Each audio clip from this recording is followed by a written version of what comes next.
Ainda sem anunciar sua pré-candidatura, o ex-ministro da Justiça, Sérgio Moro, deve ter sua filiação ao Podemos sacramentada no dia 10 de novembro.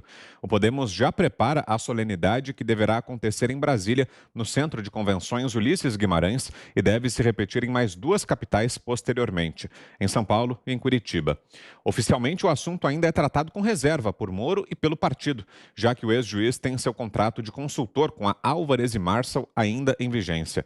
Com seu término, no fim de outubro, o movimento político de Moro poderá ser deflagrado e oficializado, diz o Estadão. O Podemos deseja que ele lidere o projeto eleitoral de terceira via contra o presidente Jair Bolsonaro e contra Lula. Mas Moro também tem no radar a possibilidade de concorrer a uma vaga no Senado, caso não deseje entrar na disputa pelo Planalto. Nesse caso, ele poderia concorrer pelo Paraná ou então por São Paulo. Fiuza. O ex-juiz Sérgio Moro, ele não existe politicamente, né?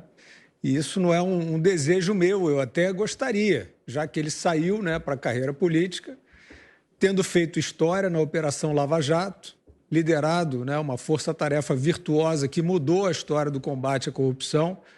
No Brasil mesmo, ela estando sendo aí garroteada e afogada.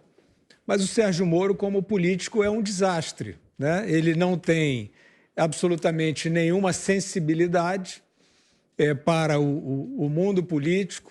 Ele acreditou que era algum consultor soprar no ouvido dele, no gabinete, que era para ele explodir o governo, virar ministro de oposição e sair por cima como, né, ainda associado ao combate à corrupção. Ele era o maior símbolo de combate à corrupção.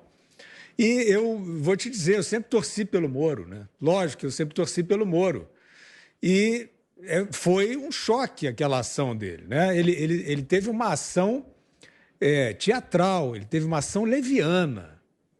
Ele, no seu cargo, usou o seu cargo para convocar uma entrevista e para, num roteiro muito mal ajambrado, implicar o presidente em interferência na Polícia Federal. Ou seja, se o Moro era o símbolo da corrupção, ele denunciando o presidente, ele estava associando o presidente, pelo menos, à complacência com corrupção, né? A neutralização, no mau sentido, da Polícia Federal. Ele fez isso sem conseguir demonstrar, na verdade, o que estava acontecendo ali.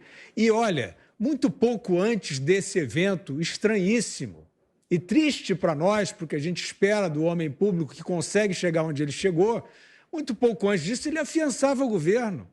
Ele dizia que estava tudo bem na relação do presidente com a Polícia Federal. Então, se revelou, infelizmente, um trapalhão em política. E, para piorar, ele é associado ao famigerado Henrique Mandetta.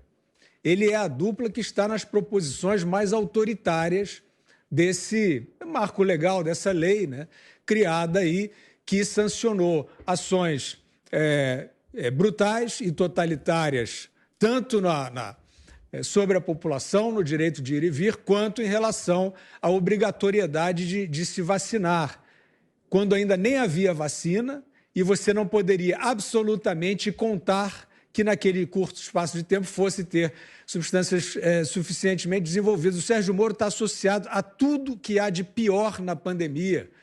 E isso eu digo como uma grande decepção, porque foi um grande juiz com coragem, com uma ação realmente depuradora na política brasileira. Agora, se jogou numa aventura, mostrou que era humano, demasiadamente humano, né? Falando isso de uma maneira pejorativa, e politicamente não existe, não vai a lugar nenhum, a não ser que essas urnas sejam, de fato, ungidas aí por forças sobrenaturais, porque em relação ao povo, população, opinião pública, né, é uma completa decepção, um traidor.